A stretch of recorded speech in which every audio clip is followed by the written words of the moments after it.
Hello friends, welcome to the course Exploratory Data Analysis for Data Science with R Software. So you can recall that in the last couple of lectures we have discussed about the association of variables, and we have considered different type of situations like when the data is on continuous variable, discrete variable, ranked data, etc. And we had learned how we can say graphically and numerically measure the degree of relationship or say degree of association between the two variables. Now, from this lecture, I would like to take up another topic which is related to the earlier topic. It's about the modeling of variables. What do you mean by modeling of the variables? That means we have seen that two variables, they have got some association between the two. That means if you try to make a change in one variable, then there is a change in the other variable. But can we describe this relationship through some mathematical tool, or can we describe this type of relationship using some mathematical equation?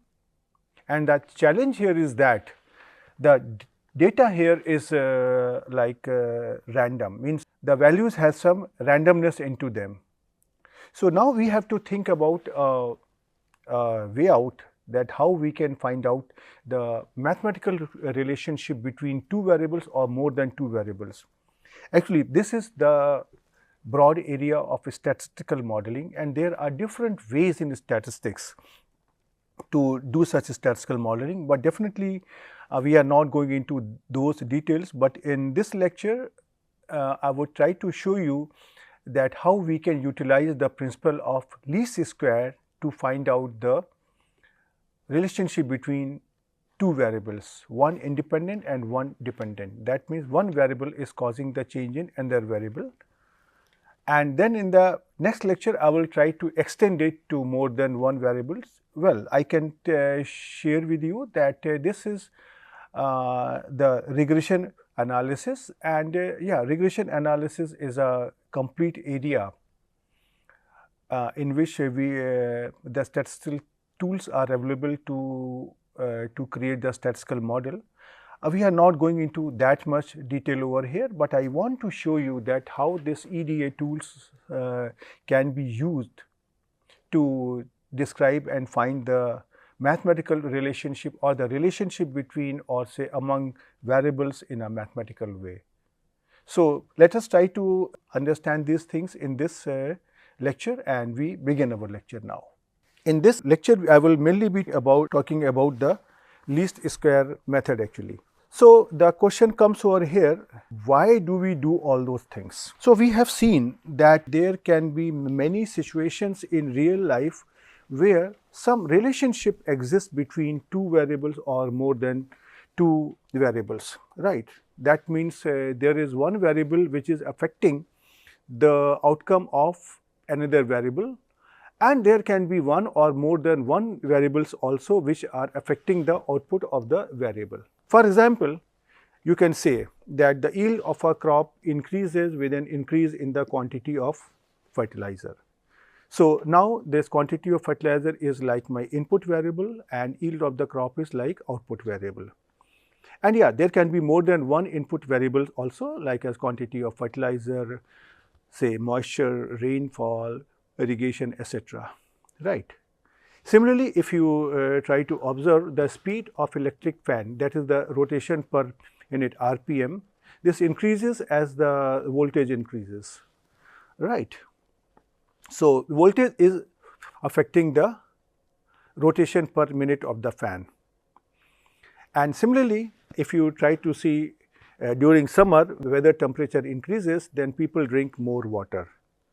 So that means weather temperature is causing people to drink more water. So weather temperature is input, and the quantity of water is output, right. So similarly, as I told you that these factors, these outputs variable is not only always dependent on one variable, but it can be but it can depend on more than one variables also. As I said, that in the case of yield of a crop, that depends on the quantity of fertilizer, rainfall, weather, temperature, irrigation, etc. And similar is the case in other examples also, right. So now you can be confident that there exists a sort of relationship between the variables, and one variable can be defined as, say here, output variable, and another variable or a set of variable can be defined here as a input variable, right. So this relationships can be expressed, or they are expressed as statistical models, right. So the first question comes here, what is a model, right. So this is a relationship among the variables which is depicting the phenomena in a mathematical way. We can observe the phenomena, we can feel that there is a relationship, but a model will be representing it in a mathematical way. A relationship is characterized by variables and parameters. What type of relationship? These relationship can be linear or say non-linear. Yeah, but here I am going to consider primarily here the linear relationship, right. So whenever we are trying to conduct an experiment to study a phenomena, the phenomena will have two types of variables. One is input variable and another is output variable.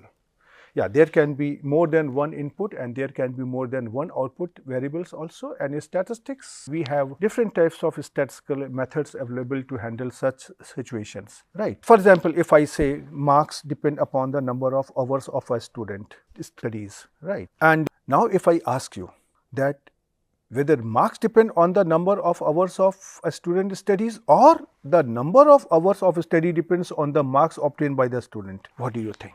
And similarly, if I ask you, the yield of a crop depends upon the rainfall quantity and weather temperature, or the opposite is true. That means the rainfall and weather temperature depend upon the yield of the crop. Which one is correct? What do you think? The mark depend on the number of hours a student studies is correct, but the number of hours of study depends on the marks obtained by the student is not really correct, because number of hours are going to affect the marks. Marks are not going to affect the number of hours. And similarly, the yield of a crop is affected by the rainfall and weather temperature, but the weather temperature and rainfall, they do not depend on the yield of crop. That means if there is a more yield, that means there will be a more rainfall and the temperature will be higher. No, it doesn't happen, right. So if you try to see, if I want to express this relationship, yeah, as I said, there can be a linear relationship, there can be a non-linear relationship, but we are in the beginning, we are trying to consider only the linear relationship. So when we are talking about the linear relationship, you all know about the equation of a straight line, right. You have studied it as, say, y equal to mx plus c. So if you try to recall this line, what are these x, y, m and c? Can you recall? If you recall, then c was the intercept term, m was the slope of the line, x was the values on the x-axis and y were the values on the y-axis. Like if I say here, if this is my here x-axis, this is my here y-axis, and the line here is like this, then this is here the quantity here c, and this angle is indicating about here the m, that is the tan theta, right, if you try to recall. And then we have here the values x1, x2, xn on x-axis, y1, y2, yn on y-axis, right. Now, if you try to consider y equal to mx plus c, then there are two types of values. One is here x and y, and another here is m and c, right. So if I tell you here that if I say x, y in one set and m and c in, say, this another set. So if I give you here two options, that knowing the values of x and y, say x equal to 4 and y equal to 2, can we know about all the information about the line? It will be like something y equal to mx plus c means y equal to 2, x equal to 4, m plus c. So this will become 2 is equal to 4m plus c. Can you get the entire information about this line? No. But if you try to consider second option, that knowing the value of m and c, say m is equal to 5 and c equal to 6, can we know all the information about the line? For example, in this case, it will become y is equal to mx, 5x plus 6, right. So this is correct. So if you try to see here, out of these two sets of values x and y and M and C, in case if you know the value of M and C, then you have the entire information about the line. So, now these M and C's are called as parameters and X and Y are called as variables. This example I have taken because many times people and students get confused between how do they understand the parameters, how do they understand the variables, and what is the difference between the two, right. And as I told you earlier, a model is said to be linear if it is linear in parameters. This is what you always have to keep in mind. So, you can see here in this equation y equal to mx plus c, m and c, they are the parameters and they are linear. That means their powers are 1. So, that is why this represents a linear model. On the other hand, if you try to consider a model like say y equal to m square x plus say c, or y is equal to mx plus c square, or say y is equal to square root of mx plus c, they all will be non-linear model.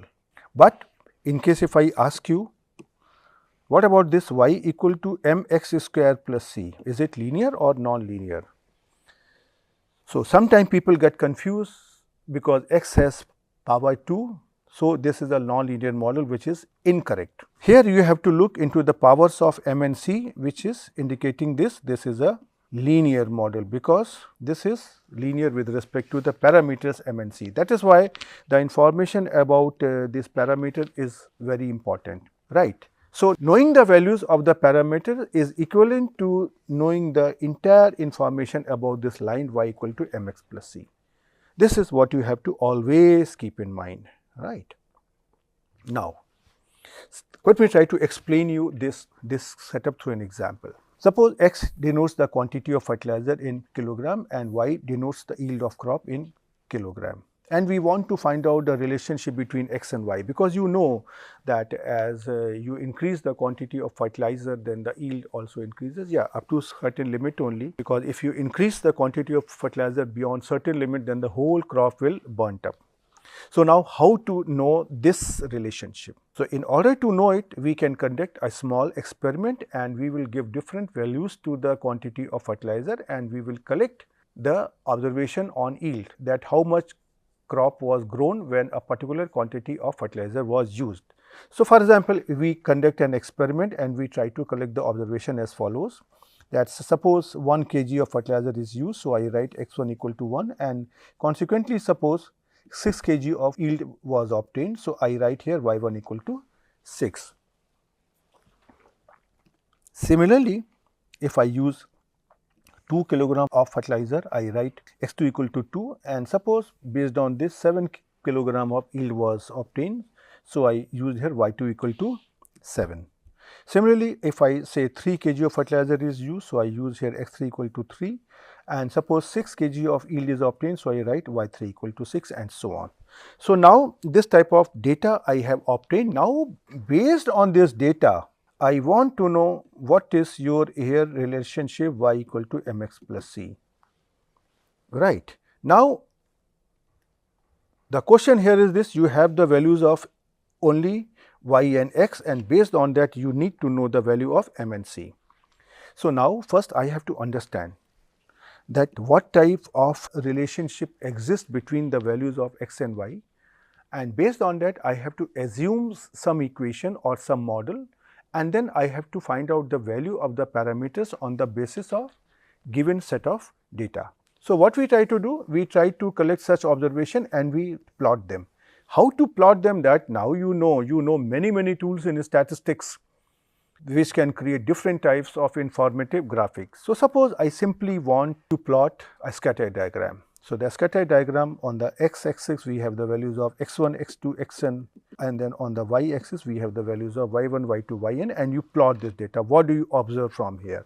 Can you see here that all the points are not actually lying exactly on a line, but there can be a line which is passing through with which the points, some points are lying on the line and some points are away from the line in this way, right? So this will give you an idea that what type of mathematical equation you can assume to start, and this mathematical equation is going to represent the population. Population we don't know, we don't have the entire information about the population, so we want to know the relationship existing in the population on the basis of given sample of data. That is the challenge, right? So now let me try to take one example. This is the same example which we have considered earlier, that the marks of 20 students out of 500 are recorded in an examination, and the students were asked that how many hours in a week they studied, right? And this data was collected. Now if you try to see, you know from your experience that the marks obtained by student increase when they study more, or the number of hours of their study increases. So suppose the data is collected like this: a student has studied 23 hours in a week and the student received or obtained 337 marks out of 500. Similarly, second student studied 25 hours and obtained 316 marks out of 500, and so on. So such 20 data sets are recorded. Now we try to store this data in two data vector here, marks and hours. So you have to keep in mind, now this is actually the paired data, right? So if you try to see, this data has been recorded exactly in the same order in which the observation on marks and number of hours of studies are recorded. So if you try to take it here, the first value in the data vector here, marks, which is 337, and the first value in the data vector here, 23, then they are related, right? So x1 here is 23 hours, that means a student studied for 23 hours, and based on that the value of marks recorded is y1 337. And similarly, if you try to see here, the second value in the marks is 316 and the second value in the hours data vector is 25. So which is indicating that x2 here is 25 hours and the value of y2 here is 316. And the same story is with the third observation in the marks is 327 and the third observation in the hours is 26. So I can say here that x3 is equal to 26, which is giving y3 equal to 327, and so on. So this is how we have recorded the data. Now we try to plot it. So we try to make a plot between hours and marks. You already have done it actually. So you can see here, this is here a sort of linear trend that you can see. So this is going to give you a confidence that in case if you try to assume a model or a mathematical equation like y equal to mx plus c to understand the relationship between the number of hours of study and marks obtained, possibly it may give you a good approximate relationship, right? But the problem here is this: you know the value of x and y's, but you don't know the value of m and c.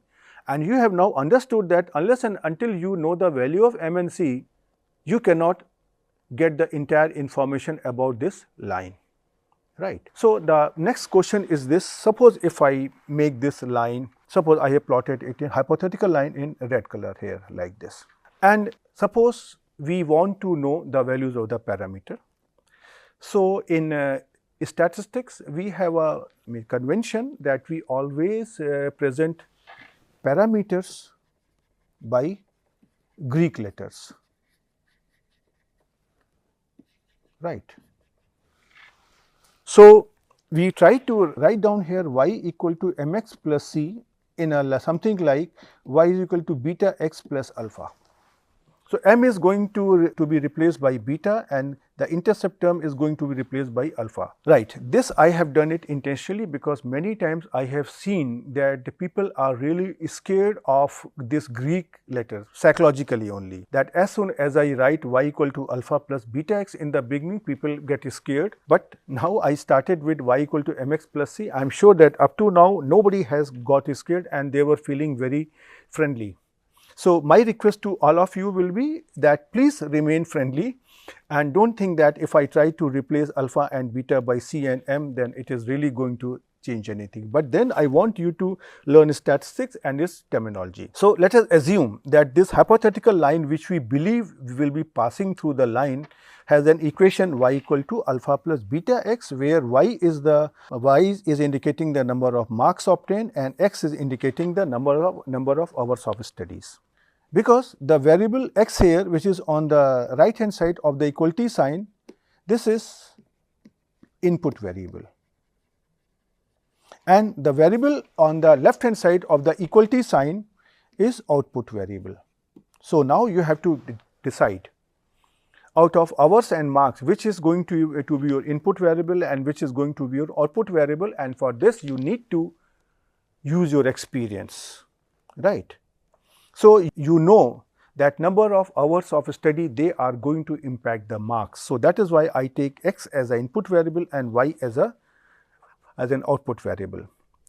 And we want to find out the relationship between x and y in terms of y equal to alpha plus beta x. And we know, if I know the values of alpha and beta, then the entire equation will be known to us. So the next question is, how do we know the values of these parameters alpha and beta, right? So now if you try to look at this actually Quasi scatter diagram, I have just taken a small section of this one so that I can highlight and can show you what's really happening.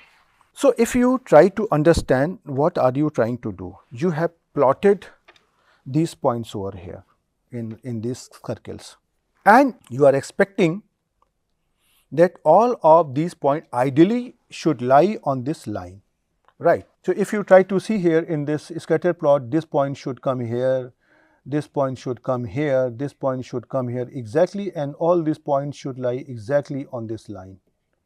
But in real life it will not happen, right. For example, you can control the input variable. For example, you can control that you are giving exactly 2 kg of fertilizer to a given plot, but yield is not in your control. For example, if you try to repeat the experiment, then it is possible that with the 2 kg of fertilizer, once you are getting 5 kg of yield, next time you may get 6 kg of yield, next time you may get 6.5 kg of yield, next time you may get 5.5 kg of yield, and even you can get 4 kg or 4.5 kg of yield. So that means you are not going to get the same observation, number one. And these differences, they are not in your control. So what will happen, that the observation which you are observing and the observation which you expect to lie on the line, there will be some difference in their values. So since all the observations are not lying exactly on the line, so there is going to be some difference between the observed values of the output variable and the values which you are assuming where they should lie, right. So this is actually here an error, and this error is actually random error.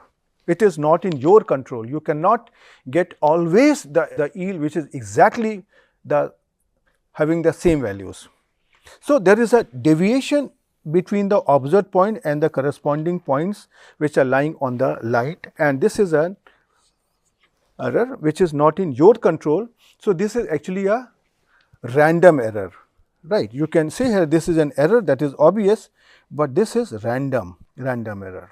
Now the question here is this, how would you like to find out the value of the parameter on the basis of given set of data?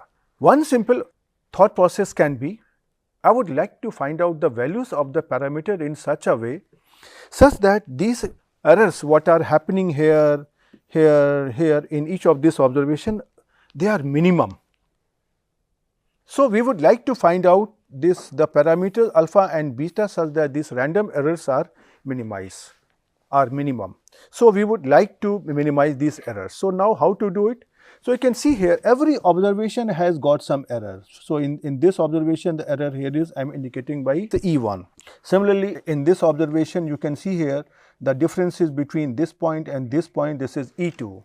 And similarly every point has got some error, right, which is the difference between the observed value of the y and what we expect where the where these observations should lie, so that all of them are lie exactly on the same line. So, we would like to minimize the sum of such errors. So, these errors I am indicating by E1, E2, En. So, we would like to minimize all the errors. So, I can consider the sum of all such errors. But now, what do you think? If you try to see here, some of these errors are lying above the line and some of these errors are lying below the line, below the red color line, which you want to fit to the data. So, because of these errors or say deviation, they are in a positive direction as well as negative direction. So, in case if you try to find out the total deviation by their sum, so the sum of those errors or deviation may be close to 0, and this may indicate that as if there is no error or if there is a very small random error, which will be misleading. So, one can do what we can do. This is a similar situation what we encountered when we were trying to develop the measure for the variation. So, this sum is becoming 0 because of the positive and negative sign in the random error. So, we want to get rid of this sign. So, we have two options. We can consider the absolute value of the error or we can consider the squared value of the error. So, yes, both are possible, but here in this lecture we are going to get the squared values of the error. So, what we try to do? We minimize the sum of squared errors, right. So, now if you try to see here what is happening, this is the value which you have observed as say x1, y1, and you want this value to be here. So, this x1, y1 should come here, right. And now, between these two values there is some difference which we are calling as random errors E1. So, such random errors are visible in all the observations. So, what we assume is that this is my line here y equal to alpha plus beta x, and when all the points are lying exactly on the lines, then they have to satisfy this equation. So, I can write that for each of the paired observation x1, y2, x2, y2, xn, yn, they must satisfy yi is equal to alpha plus beta xi. But you will see, because there is some deviation between the observed and the value which are expected to lie on the line. So, there is some random error. So, we add here one term here which is plus ei, and I goes from here 1 to n. So, every observation has some random errors. So, I can write down that yi equal to alpha plus beta xi plus epsilon I, which will make this relationship to hold. Because if I write only yi is equal to alpha plus beta xi, then it may not hold true unless and until all the random errors are 0. So, now my objective is that how to find out the values of alpha and beta using the observed values xi's, yi's, which are n number of values, and for that we can use different types of statistical principle method of maximum likelihood, principle of least square, etc., etc. But here we are going to use here the principle of least squares to find out the equation of such a line. So, the principle of least square says that using the data x1, y1, x2, y2, xn, yn, we have to find the equation of the line or equivalently the values of the parameters of this line, such that the line passes through with the maximum number of points and the deviations of point from the fitted line are minimum. Fitted line means this say red line which we want to fit actually. This is my hypothetical line and I want to know the equation of this line. That means I want to know the parameters of this line. So, we are going to use here the principle of least square and to find out the values of alpha, beta, and for that we will minimize the sum of squared error, that is summation I goes from 1 to n ei square. So, I take the ei, I square them and I try to sum them for each and every observation. Okay. So, now you can see here that when we are trying to find out this EIs essentially they are the difference between the values of yi's which are here observed and which we expect. So, the value which we expect is, I am indicating by here, say capital Y1, right. So, and this value here is say small y1 that we have observed. So, the difference between the observed and the expected value of these variables which we want them to lie on this line, this is the difference between yi and capital Yi, right. So, this difference is called as to be minimized. So, we try to find out the value of alpha and beta such that the sum of squares of these errors or deviations is minimum, right. So, this EI will be squared, EI squared, and the total sum of squared will be summation I goes from 1 to n EI square. So, that means now my rule is very simple. We have to find out the values of the parameter alpha and beta such that the line passes through the maximum number of given data points and the sum of squared errors or say deviations from the line is minimum. So, now we want to minimize this quantity, the summation I goes from 1 to n EI square. Let us denote by here S. Now, there can be different algorithm, different optimizations, methods to minimize this function S. We are using here the principle of maxima and minima because you all know about it to minimize this here S.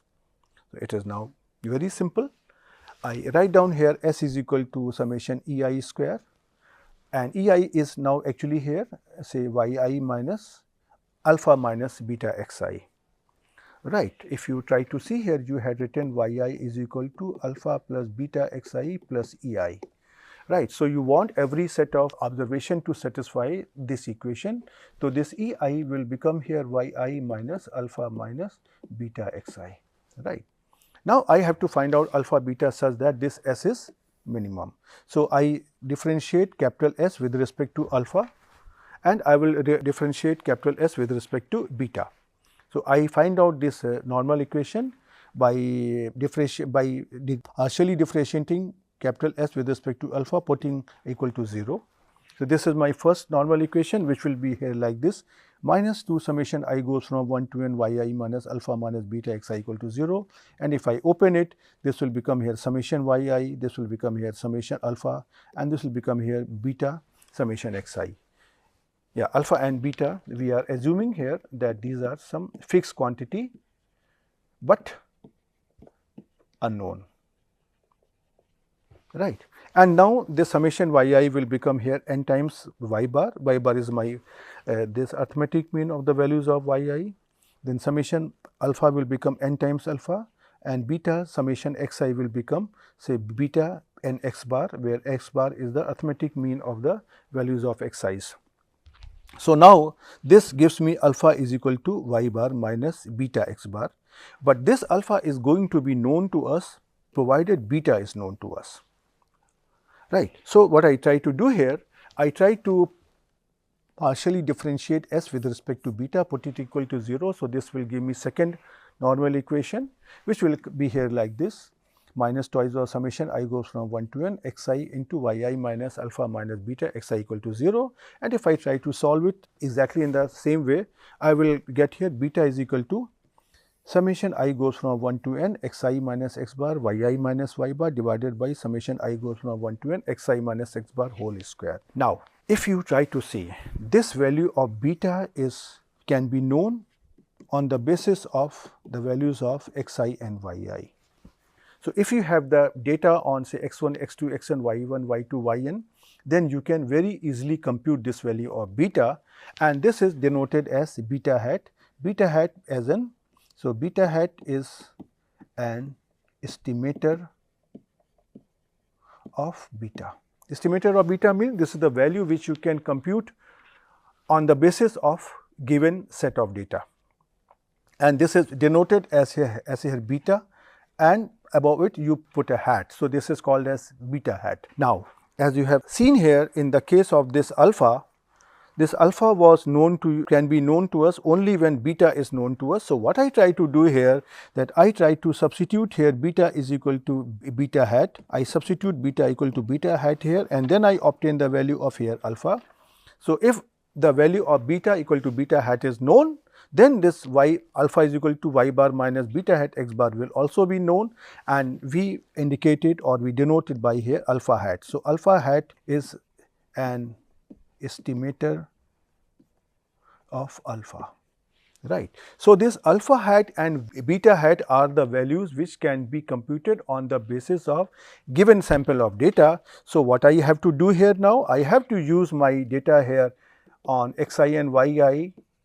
Then I have to obtain the value of beta as beta hat using this form, and then obtain alpha as alpha hat using this form, and now both the values are known to us.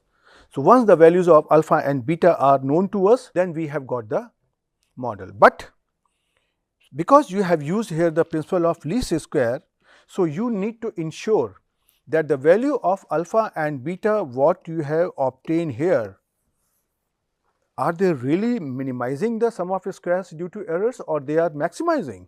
So, for that what we try to do here as the basic principle from the principle of maxima and minima, we try to obtain the second order partial derivatives of s with respect to alpha and beta, and we substitute alpha equal to alpha hat and beta equal to beta hat in both the equation separately, and both the values will come out to be greater than 0.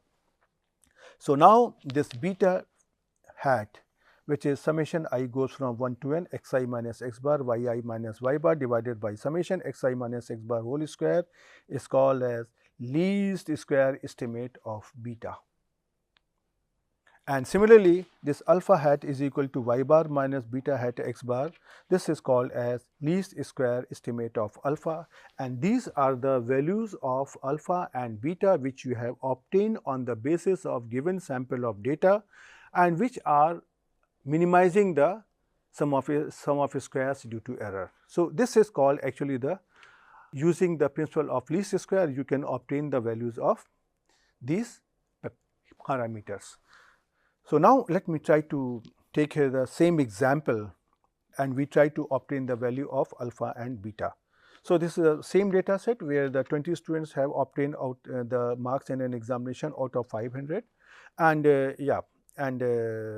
it is like this. The student number 1 obtained 337 marks, and the student studied for 23 hours in the week, and this data has been obtained. We already had stored this data in some data vector, but that we will try to learn how we can compute it using the R software in the next lecture. But here I want to make you confident, and my objective is that you have to understand what exactly we did. So, I would like to compute these values, say this manually, which you can do very easily actually even on the say this R software or calculator. So, you can use the data on say here marks and hours, and you can obtain the value of arithmetic mean of y as 1 upon 20 summation I goes from 20 yi, which will come out to be 389.9, and similarly you can obtain the value of here arithmetic mean of the values of xi, which will come out to be 1 upon 20 summation I goes from 1 to 20 xi. This is 35.1, and similarly you can substitute all the values of xi and yi in the expression for beta hat, and you can obtain here the value 6.3, and then you can using this value 6.3 you can obtain the value of here alpha hat, which will come out to be here 168.65. So, now you have obtained here the model, which is here like this: marks is equal to 168.65 plus 6.3 into hours, right. So, now what is the use of this here model? Now, it is very interesting. Suppose if a student comes to you and the student asks, "Sir, I am studying 30 hours in a week. What do you expect how many marks I can obtain?" So, that means my value here is x here is 30 hours. Now, my y will be 168.65. I can do simply just substitute this value into here 30, and then I can calculate this value, and I can tell well you can get approximately this marks.